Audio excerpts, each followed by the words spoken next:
People say that a lot, but it really applies here. We'll try anyway, though. He's an artist, environmental activist, startup founder now, a painter recently, and a lot of other things. Ladies and gentlemen, Neil Young.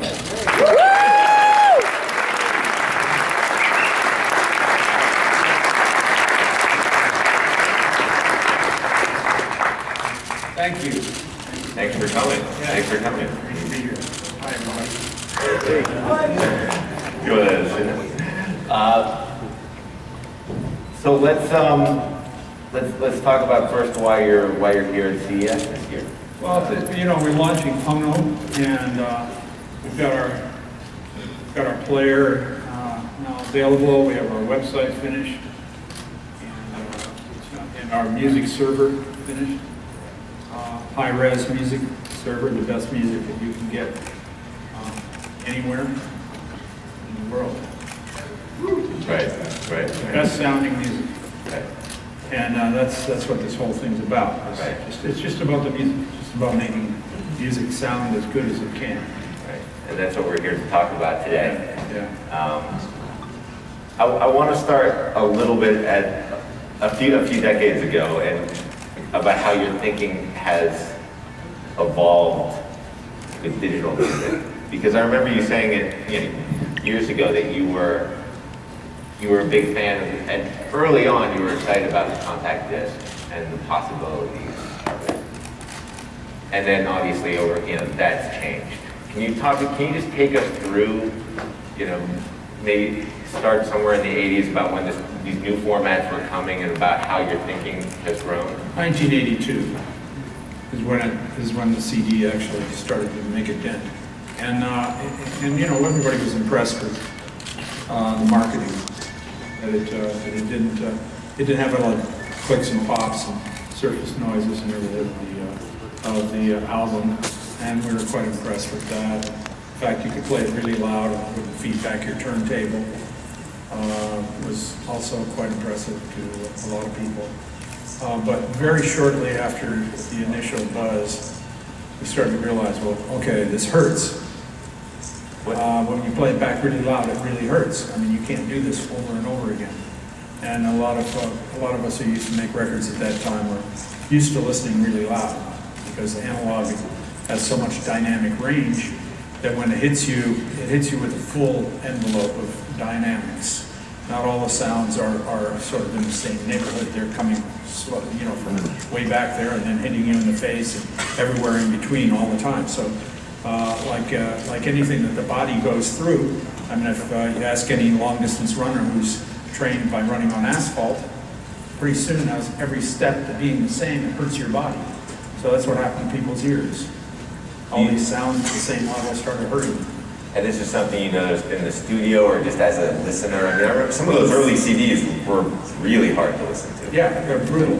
So, I noticed it in the studio because I used to mix and do a lot of work in the studio. It started to hurt. And I was going, I'm fatiguing here. I don't know why. I've never done this before. And it's because I was listening to I had a Sony multi-track at the time.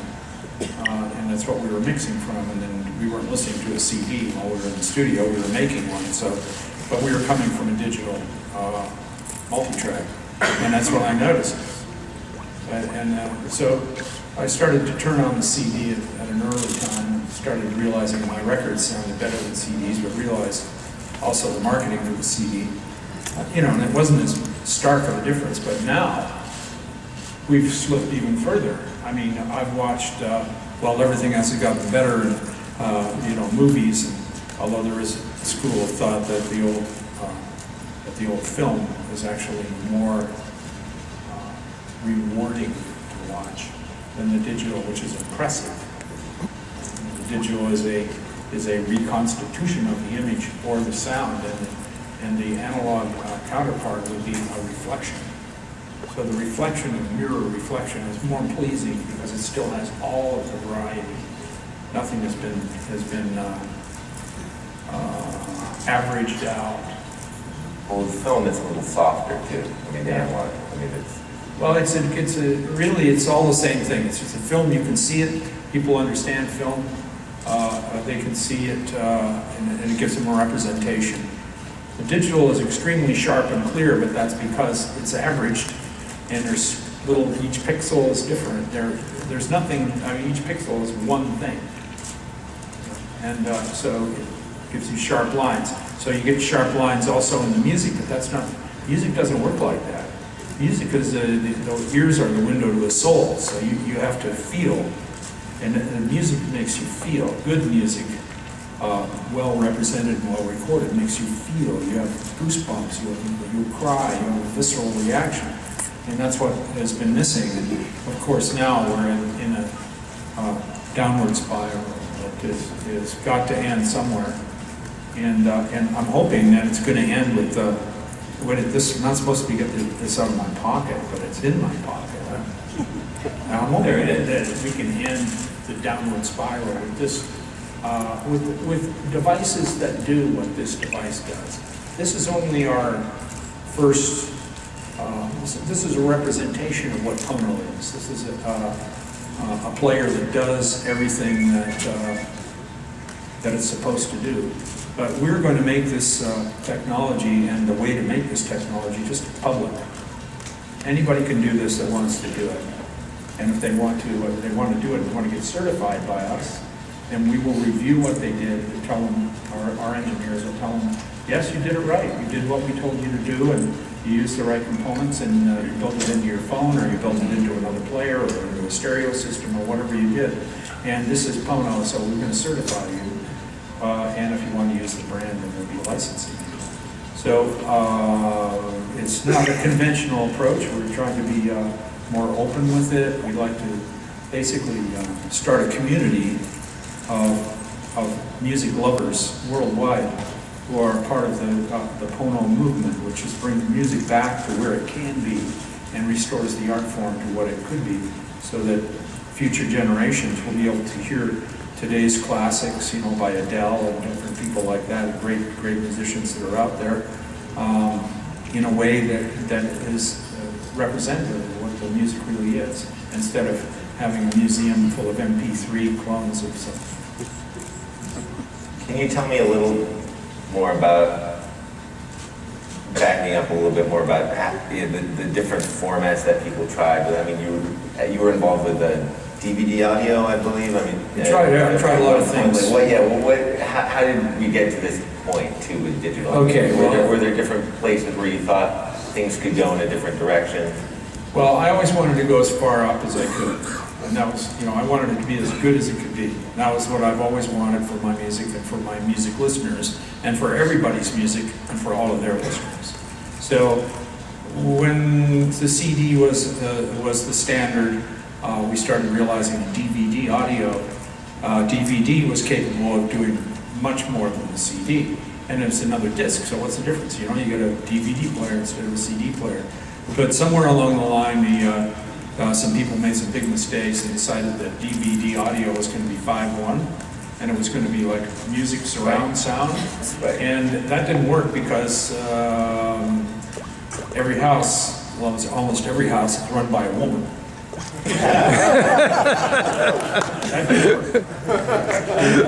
What are these boxes in my living room? This is no good. It's just the most simple, basic screw up. And looking at someone who's tried to implement the 5.1 audio solution, I can agree. Yeah. Give me a break.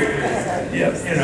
I got this furniture here. I got these boxes in here. Right. I can handle 2 speakers. I'm used to that. I've accepted that in the past. Right. But this is not it. So it's a furniture stood in the way. That's what it was. Furniture was in the way of audio. Right. So DVD, bang, flop. And there was SACD. SACD, that was a good try. Right. Unfortunately, it's only limited to Sony. So that's no good. You can't have one record company having one thing and another record company's not having it. So that wasn't going to catch on because it's only one kind of artist can have it. That's an artist that signed with Sony or Columbia or whatever it was. So that didn't work either. It wasn't because it was bad. It wasn't as good as it could have been, but it was better than what we had. And that was a great effort. And And PONO is going to be playing back those files. We're just doing that right now. But Blu-ray. There's We even took a step further with Blu-ray. I put all my archives in 192.24 on, which is the highest resolution level that you can have today, not tomorrow, but today. And we can play that back, and that's what Blu-ray played back. So I put all my whole archives like that, and it was great. It sounded great, but you have to have a Blu-ray player, and then you got to clunk around looking at the screen. What do you choose next and do all this? It's very clunky. Not a musical experience that you can carry around in your pocket. So this device, where Blu-ray was 192, DVD was probably 96 or 48 or something, at some lower number because of the 5.1 furniture problem, they did that. So, but this device is the mother of all formats. There is no format for PONO. PONO will play back anything you put into it. It'll recognize it for what it is and play it back at the absolute highest quality it can be played back at. It's designed by a master of audio and acoustics, a genius that absolutely had the best sounding player. I listened to all the technologies that I could out there. I reviewed all of them, and my own personal opinion is that this is the best. And everybody who's reviewed this player, even against the players that cost sometimes almost 3 times as much, this player wins. It only does one thing. It doesn't open my car garage. It doesn't. I can't call my girlfriend and say, I'm going to be leaving at 4:30 tomorrow afternoon. I can't do any of those things, but I can play great sounding music, and it'll satisfy me like my original vinyl did. Some of our users in the PONO community on our website, where we have our downloads and our ability to download from the cloud and then load into your player. Some of our users on our community, which we have, which is a Salesforce community, the Salesforce cloud community. We have, so we have the only music store that has interactive community, that feature to it, so that people can talk about the music and the artists and what they're listening to and what they want to buy, talk about it, like they're in a store talking to somebody. And so we have all of that, and we sell all the music there, and it's kind of cool. It's a new thing. I mean, you've talked a little bit in the past about who you think is going to purchase PONO, real music lovers, people who are serious about music already and care about sound. I mean, what about everybody else? I mean, I think the average person could walk around the CES floor and see the difference between a 4K TV and even a 720 or 1080p HD TV. Would they, is the average person going to be able to hear the difference? I mean, audio is a little tougher. Are they going to be able to hear the difference between a pretty good sounding CDs? And CD sound has gotten better since the dark days of the 80s and PONO. I mean, what about the rest of the world, I guess, is what I'm asking. The good thing about the rest of the world is that they can do what they would like to do. They can listen to whatever kind of music they want to listen to. And music lovers always want to hear the best that they can hear, if they have a chance to compare. Freedom of choice. A very important part of freedom of choice is the ability to choose based on knowledge. Not just, well, I'll take that one and this one, but I didn't know what they are, let's see what they are. But to go back in and go, well, I listened to these 2 things, and I really like this one, and I don't care that much for that one. So when you make a choice based like that, we played PONO in a car for about 100 artists, from Springsteen to Portugal Le Man, from Elton John to Norah Jones, from all of these artists up and down the spectrum, from Metallica to Neil Young.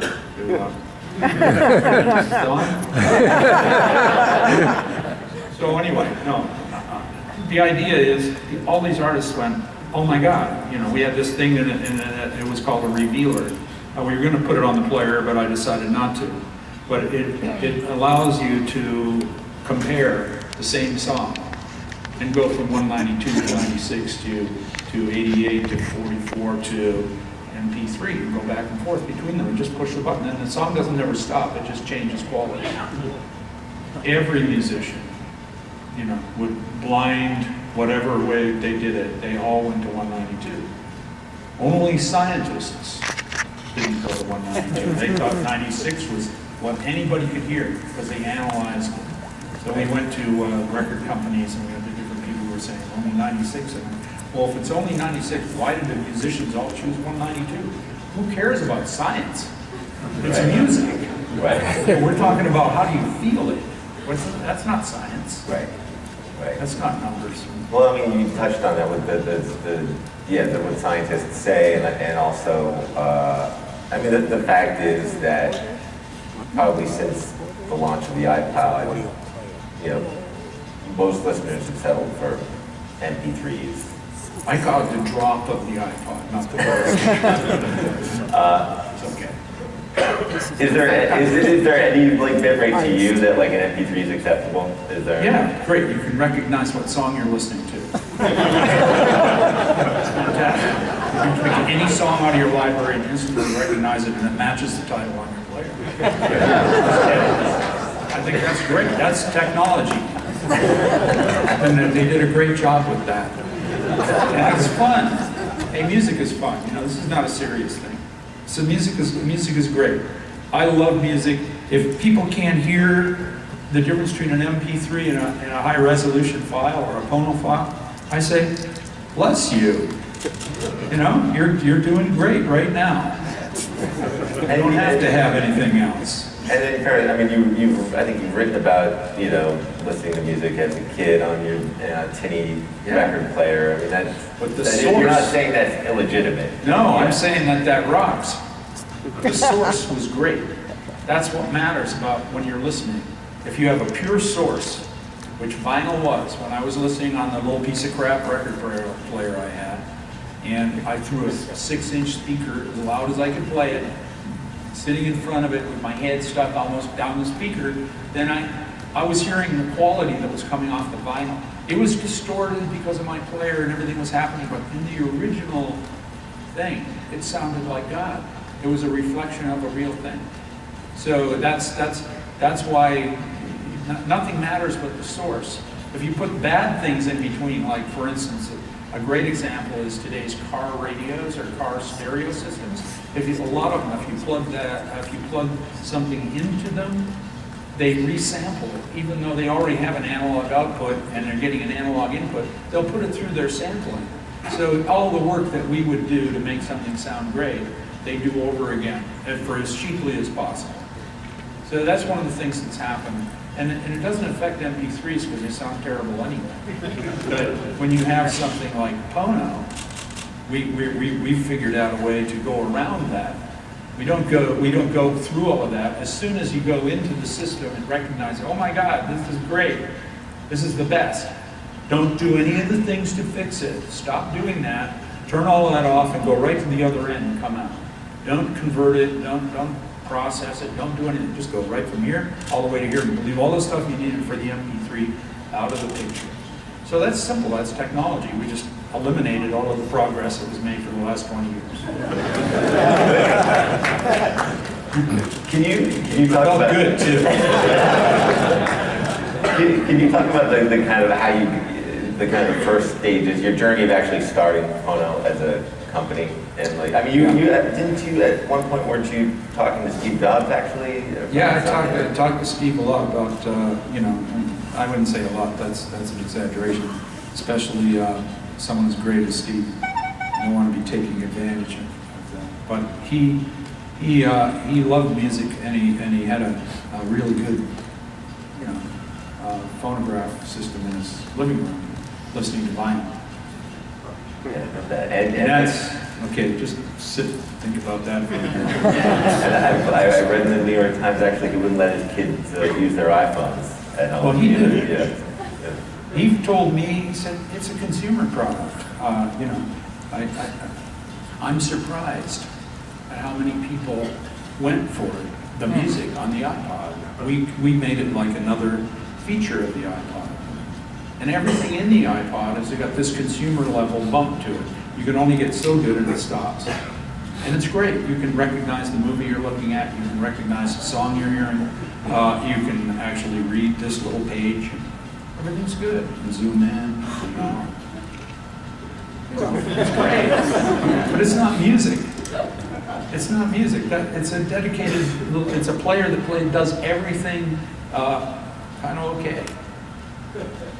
What about vinyl? I mean, it's grown by, maybe tenfold in the last 10 years. It shows the need. It shows the need. It's the only place people can go where they can really hear. That they actually can buy a record player, maybe an old one or a new one, plus they got the whole wealth of cheap recordings that are available in record barns around the country, that they can get all these obsolete discs and put them on the record player and they still sound good if they're lucky. And vinyl is great, but the reason why vinyl has become popular is because people want to hear it. Also, of course, is the artwork and the big thing you got and everything intangible of it. But our listeners at PONO, we have it on our community, are talking about vinyl like vinyl and PONO. The HI-REZ PONO is like vinyl. Vinyl is like the HI-REZ PONO. And we're going, you mean you think vinyl is, you think this is better than vinyl? And some people would say, yeah, we think it is. And others would say, I don't know. But to us, we didn't ask. We just waited. People came up and said, this sounds better than vinyl. I don't think it can sound better than vinyl. Because vinyl is a reflection and any digital is a reconstitution. It's not the same thing. But it sounds as great as vinyl, as digital can sound, and vinyl sounds like vinyl. If you play it back clearly, it's great. So it's not like it's apples and oranges. It's two different things. Do you listen to vinyl? Mike? I listen to PONO most of the time, but when I listen to vinyl, I can tell the difference. And I love vinyl, and I love PONO. PONO being so portable, and having all of the convenience of the iPod and everything before that, makes it a huge winner for today. There's just no way you can change the whole lifestyle of America to go back to lugging around big discs. That's not going to happen. So being able to have the music the best it can be in your pocket, and actually goes in and out of your pocket. I heard this wouldn't fit. That's why I brought it up there in my pocket. You can verify it's in your pocket.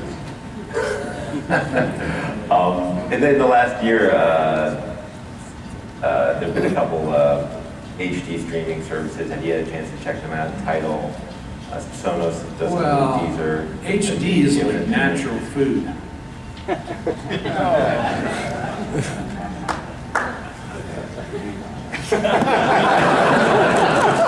What is natural food? I don't know. What is HD? I don't know what it is. It's a name people call things. It's not certified organic. It's not USDA certified. It's HD is if you can stream it and it sounds better than an MP3, that doesn't make it HD. In my book, HD is high definition. And high definition is not lossy, or not lossy. It's a clear image. That's what HD should be.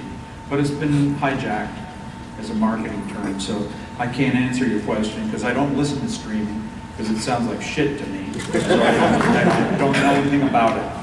And when it comes to me, and there are some coming that have compression schemes that say that they can play it back.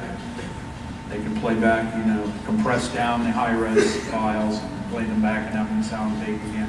I'm sure they do sound big, but I don't think they sound like they did in the first place. So I'm about preserving the quality. Memory's not a problem. Why not have all of it? I'm saying this is what the artist did. Give us what the artist did. If you want to have more players or more music in your player and you think that it makes sense to have your player only play back like 48K because all of the files have been reduced to 48K and that's the new HI-REZ is less than real HI-REZ. If you want to go that way and have maybe a few more songs on your player, then that's fine. But I believe in the real thing.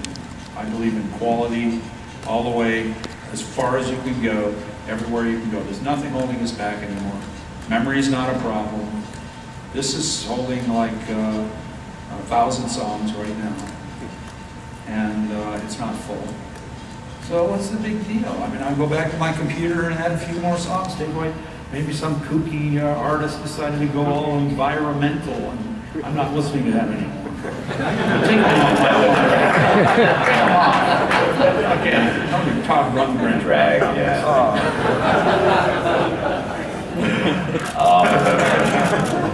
It's got to be fun. If it's not fun, it's not worth doing it. And music is about having a good time feeling your soul, whether it makes you laugh or it makes you cry. Just so long as you feel as much as you can. That's the mission of PONO. That's why we're sharing all of our technology with anybody who wants to make anything. If we certify it as being PONO, we'll show you how to do it. Any manufacturer that wants to make this kind of quality, we'll show you how to do it. We worked for a long time, started back in 2000 working on these. Talking to my friend Mark Benioff, and I said, you know, must be a way to use the cloud and to use all of these things and to bring music to a new level, back to where it was a long time ago, and bring digital up to where, to the realm that analog had attained. We must be able to do this. Technology is supposed to be an enabler. It's supposed to improve life. And it's the 21st century, and why do we keep spiraling down with music quality with all these little, you know, like Ponderosa or whatever it's called, Pandora.